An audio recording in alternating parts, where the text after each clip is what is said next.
wabarakatuh. My name is Muhammad Abdinafi. I'm from TBI1. My ID number is 30196017. In here I will talking about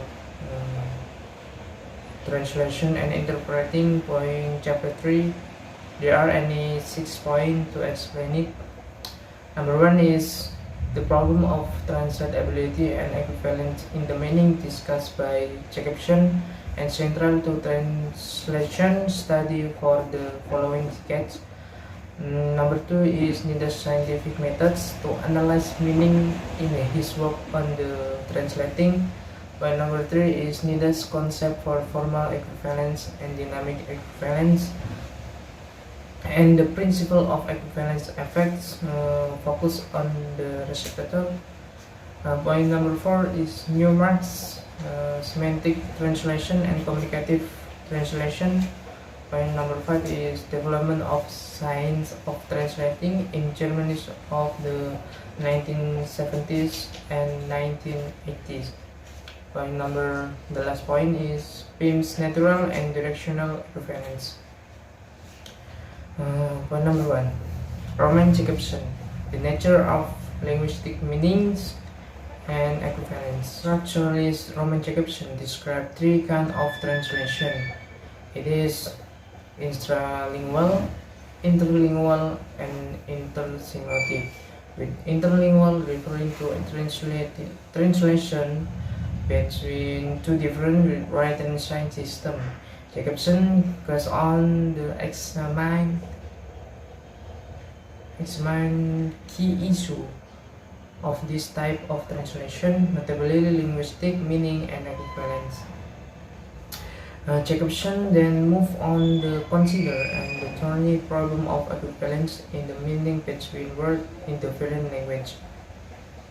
Full linguistic relativity would mean that translation was impossible, but of course, translation does occur in all sorts of different contexts and language sphere. In Jacobson's description, interlingual translation involves substitute message in one language, not for separate code units, but for entire message in some other language.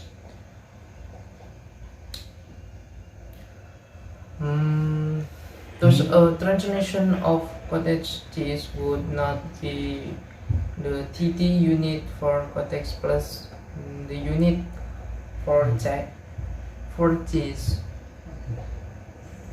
The mentioned cottage cheese would be considered and translated as a word.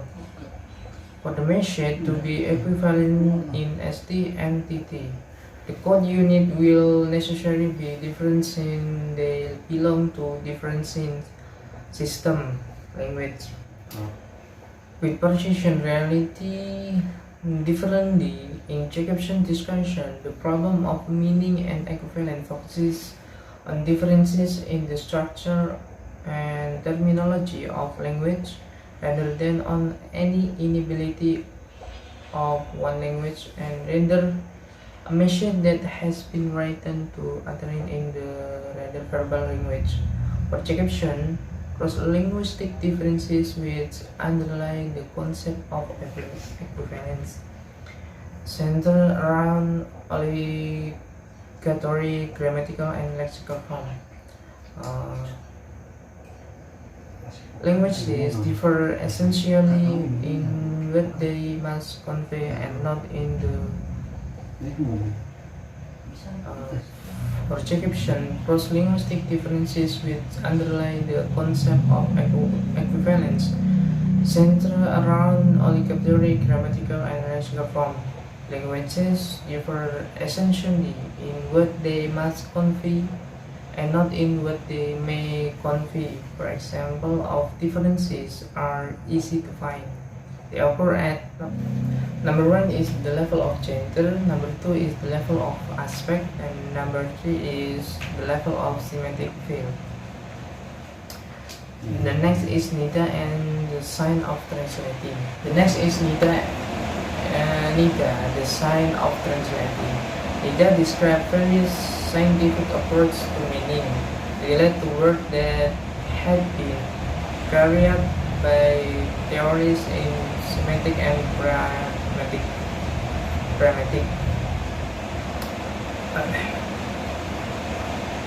He described various scientific approaches to meaning relate to words that had been carried out by theorists in semantic and pragmatic. Central to Nida's work is the move away from the old idea that the word has a fixed meaning and toward a functional definition of meaning in which a word acquires meaning through its context and can produce varying responses according to culture. Meaning is broad.